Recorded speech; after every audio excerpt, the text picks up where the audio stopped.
명당이란 무엇인가요? 명당은 제왕지가 있고 제왕, 신하, 백성을 먹여 살리는 터를 명당이라고 하는 거예요. 그리고 여기에서 보면 명당의 기본 종류는 제왕터, 신하터, 백성터가 있어요. 청와대 자리는 제왕터고 경복궁 자리는 재상총재제 신하터고 용사는 백성터를 말하는 거예요. 박정희 대통령 생가터는 제왕터예요. 왜냐하면 명당에 있든 명당 옆에 있든 이 자리는 제왕지예요. 낙동강이 흐르면서 구미를 감아줄 때 구미공단을 배불뚝이로 만들었고 구미공단은 신하 백성의 터예요. 백성의 터는 국민이 일을 해서 세금을 내는 터가 명당이라고 하는 거예요. 곧 명당은 명당 혈지를 매개 살리는 터가 명당이라고 보시면 돼요. 박정희 대통령 생가터는 무슨 풍수로 볼 수 있나요? 첫째가 일반 풍수와 개풍수를 혼합해서 봐야 돼요. 박정희 대통령 풍수는 특히 박정희 대통령 생가터 주산은 금오산이에요. 그리고 금오산은 거대한 진해가 엄청나게 길어요. 거대한 진해가 구미공단 명당을 지나 낙동강 건너편에 있는 힘센 자, 능력이 있는 자를 잡아먹는 형국이에요. 잡아먹고 살아나는 힘센 자와 능력 있는 자를 군림시켜 제자로 만들어내는 땅이에요. 그래서 박정희 대통령 생가터는 제왕지라고 볼 수가 있어요. 다시 한번 보시면 실제 제왕지는 박정희 대통령 생가터에서 30m 나온 민족중흥관이 제왕지라고 할 수가 있어요. 여기서 봤을 때는 지금 보릿고개 채영관 D가 제왕지라고 볼 수가 있어요. 여기가 신화지가 아니라 제왕지예요. 진해는 무서운 터가 아닌가요? 엄청 무서워요. 진해터 자체가 너무 무서워요. 풍수에서 금오산 진해가 강하면 안산, 조산은 고개를 푹 숙여요. 실제 그래요. 그리고 자체가 금오산 진해에게 안산, 조산이 고개를 숙이지 않으면 금오산, 진해는 안산, 조산을 다 잡아먹어요. 그러나 고개를 푹 숙이면 안산, 조산을 금오산, 진해의 수하로 만들어 놓고 부하로 만들어서 나중에 사용을 하는 거예요. 주산에 대해 말씀해 주세요. 주산을 보면 금강산, 태조산, 이제 풍수를 보면 금강산, 태조산맥을 대간용이라고 해요.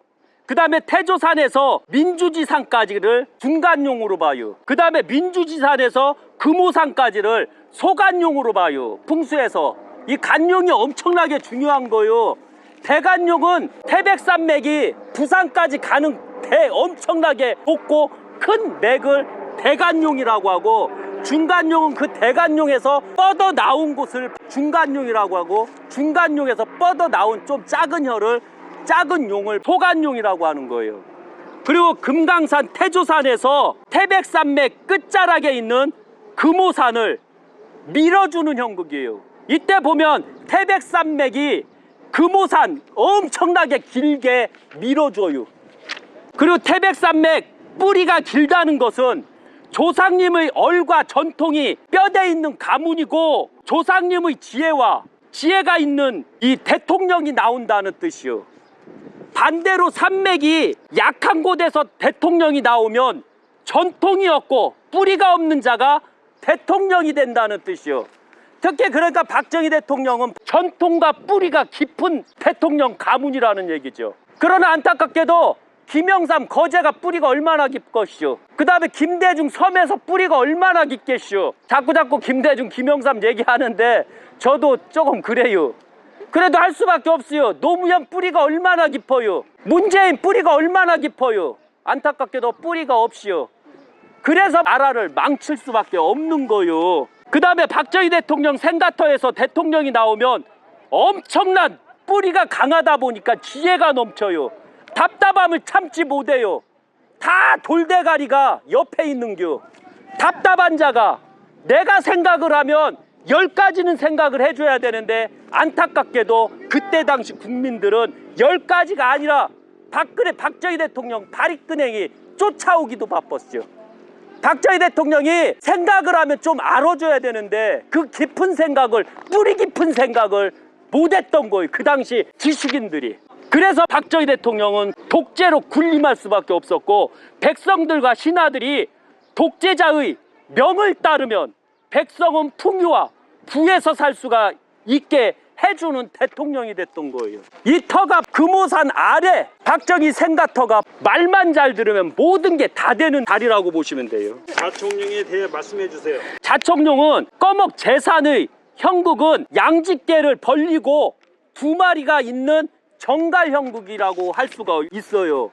근데 이 두 마리 정갈은 금오산 자락에서 좀 앞으로 좀 나와서 지켜줬으면 좋았는데 꺼먹산 자청룡은 오히려 금오산한테 잡혀먹을까봐 팔을 조금 빼시오. 그래서 오히려 자청룡이 약한 형태로 이루어져요. 그 다음에 자청룡이 금오산 명당열을 감아주는 기운이 우베코보다 약해요. 저기 보시면 박정희 대통령 생가터에서 우측을 보면 강해요. 산이 우베코가. 그런데 반대로 박정희 대통령 생가터에서 좌측을 보면 약해요. 그러다 보니까 자청룡이 약하면 낙동강을 따라 북에서 겨울풍이 강하게 내려와요. 그럼 그 겨울풍은 명당열을 죽이게 돼 있어요. 때리게 돼 있어요.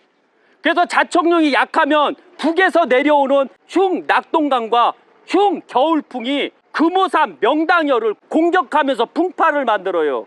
그러다 보니까 주변 사람과 머리 싸움을, 지략 싸움을 끊임없이 해야 돼. 박정희 대통령은 왜 수준도 안 되는 것들하고 같이 가려니까 머리 싸움을 이빠이 해야 되잖아요. 수준도 안 되는 것들이 잠대가리 이빠이 굴릴 거 아니요. 그게 가장 짜증나거든요. 그러면 독재가 되는겨. 개무시해버리거든요.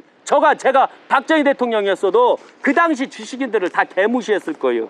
그리고 금오산 명당열을 지식인들이 항상 공격하는 형태로 돼 있어요. 왜? 박정희 대통령 생가터를 중심으로 보면 좌측이 약하기 때문에 좌측에서 들어오는 지혜가 박정희 대통령 생가터를 끊임없이 공격을 해요. 너무 안타깝게도.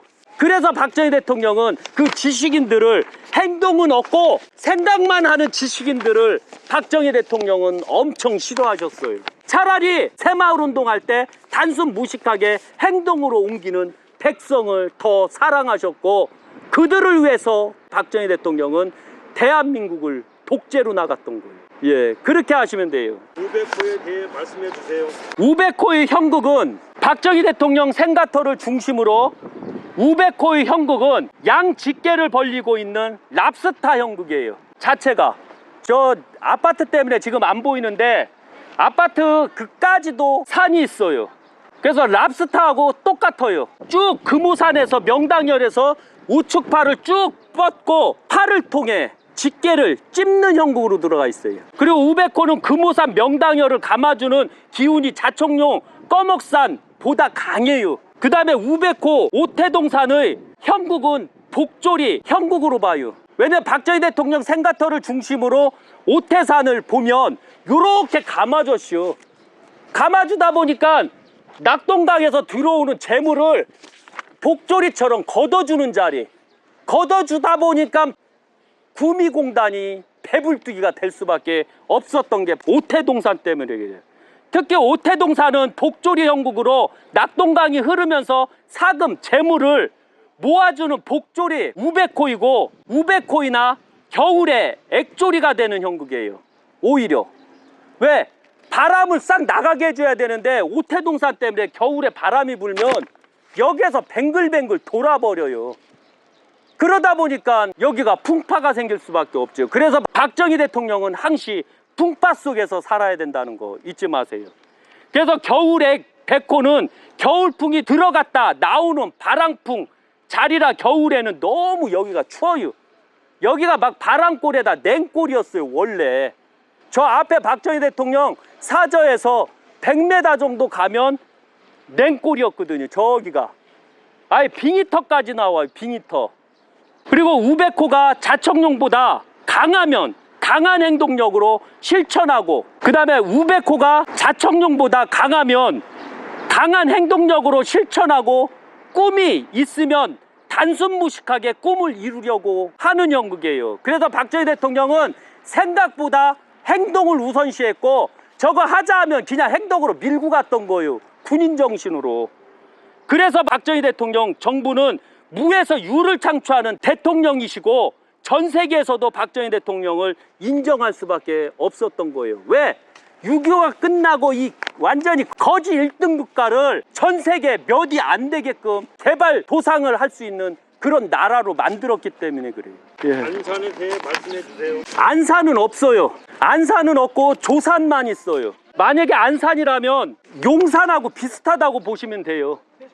그래서 보면 안산은 없고 직접적으로 들어오는 겨울 풍파를 맞을 수밖에 없어요. 안산이 있으면 그걸 다 받아주고 막아주는데 안산이 없기 때문에 겨울에 부는 겨울풍이 그대로 들어오는 형국으로 이루어져 있어요.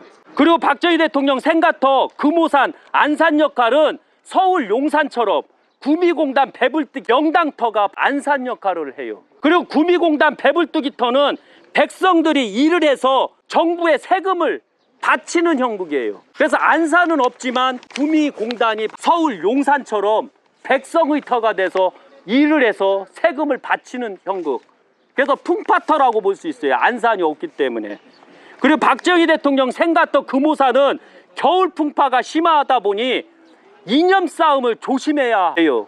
겨울 풍파는 북한을 상징하기 때문에 북한을 찬양하는 자들을 조심해야 돼요. 그래서 항시 보면 박정희 대통령은 북한과 항시 대립적으로 나가요. 절대 안 물러서요. 일당백이요. 우리 군이 가장 강했을 때가 74년도요. 74년도는 월남 참전이 끝났고 우리는 전쟁에서 수많은 경험을 쌓았어요. 우리 군 자체가. 그래서 일당백 북한보다 더 강했었거든요. 그때가 자주국방이었고 김일성도 박정희를 무서워했어요. 어떤 일이 있었냐면 74년 8월 15일 유경수 여사가 돌아가셨고 박정희 대통령은 미국 허락 없이 북한을 치려고 했어요. 그리고 미국은 그걸 막았고요. 그 정도로 우리가 군이 막강했던 시점이 1974년도였다는 거 잊지 마세요. 그래서 당시 구미공단은 일례로 보면 2018년 구미는 박정희 대통령과 박근혜 대통령을 촛불로 음해했던 민주화 세력을 구미시장으로 선택했어요. 그 결과 하이테크밸리 사업은 지지부진했고 구미경제는 작살나요.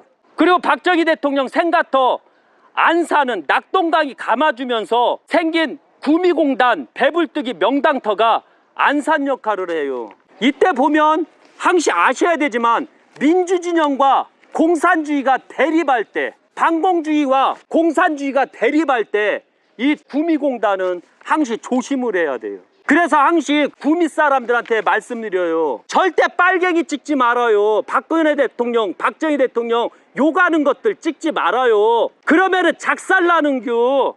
아까도 말씀드렸지만 구미 하이테크밸리 얼마나 컸어요.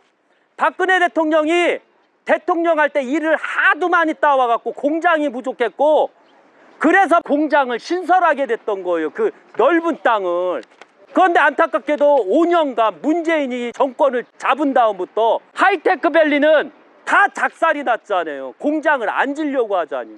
이것만 정확하게 알아도 여기는 빨갱이와 반공주의가 대립했을 때 반공이 이기면 성공하나 그렇지 못하면 다 망한다는 거 잊지 마세요. 네, 말씀해 주세요. 조산은 정동 쪽 팔공산이 조산이에요. 그 다음에 박정희 대통령 생가터에서 본 팔공산은 거대한 문어가 다리를 쫙 벌려요. 쫙 벌리고 쫙 벌려서 이 촉수를 꺼내고 큰발 앞발을 내밀고 금오산을 공격하는 형태로 돼 있어요. 왜? 가난하기 때문에 구미공단에 엄청난 그 명당터를 잡아먹으려고 팔공산이 쫙 벌린 거예요. 이제 지도에서 보면 아주 기가 막혀요. 이래서 바로 일반 직관들이 저한테 100% 깨질 수밖에 없는 거예요. 그래서 문어발을 박정희 대통령 생각 금오산 거대한 진해를 잡아먹고자 발을 뻗고서 들어오는 형국이에요. 그리고 팔공산 조산에서 내려온 7마리 용을 중심으로 부하들이 배고픔을 참지 못하고 박정희 대통령 생가터 앞 구미공단 배불뚝이 명당터에 있는 재물을 먹고자 공격을 해요.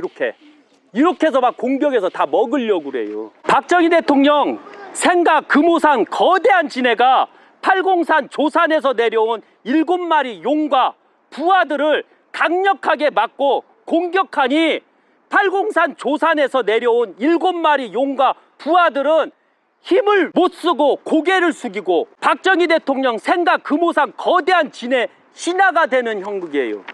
그래서 박정희 대통령은 인물 자체가 어마어마하게 많아요. 풍수학적으로. 이런 풍수 때문에 박정희 대통령 정부에는 큰 사람이 많았고 그들에 의해 대한민국은 발전할 수밖에 없었어요. 박정희 대통령 때 장관 인물들이 엄청나게 능력이 많았거든요. 그리고 집터 몇 자리 풍수를 통해 좌청류 우백고 조산을 보면 큰 신하인지 작은 신하인지를 알 수 있고 그 정부가 실패할지 성공할지를 알 수가 있어요. 그래서 당시 그 대통령이 됐을 때 그 집터 앞, 그 몇 자리 앞을 보면 큰 신하인지 작은 신하인지를 산을 통해서 확인할 수가 있고 백성을 배불뚝이가 있는 터에서 나왔는지 배불뚝이 터가 아니고 쪽 말리는 터에서 나왔는지를 보면 그 대통령이 대한민국을 살릴지 안 살릴지를 정확하게 알 수가 있다는 점이죠. 낙동강이 복수인지 말씀해 주세요. 낙동강 자체는 복수예요. 자체가 흘러내리는 게. 복수는 배불뚝이면 다 복수요. 그래서 강원도 황지연못이 발생지인 낙동강은 152km까지 내려와 구미공단 앞을 배불뚝이터로 만들고 이렇게 감아주듯이 만들어요. 낙동강은 북에서 남으로 내려오는 정수예요. 원래 정수와 최고 복수가 있거든요. 그래서 최고의 복수는 남에서 북으로 올라가는 것, 그 다음에 서에서 동으로 가는 것을 최고의 복수로 봐요.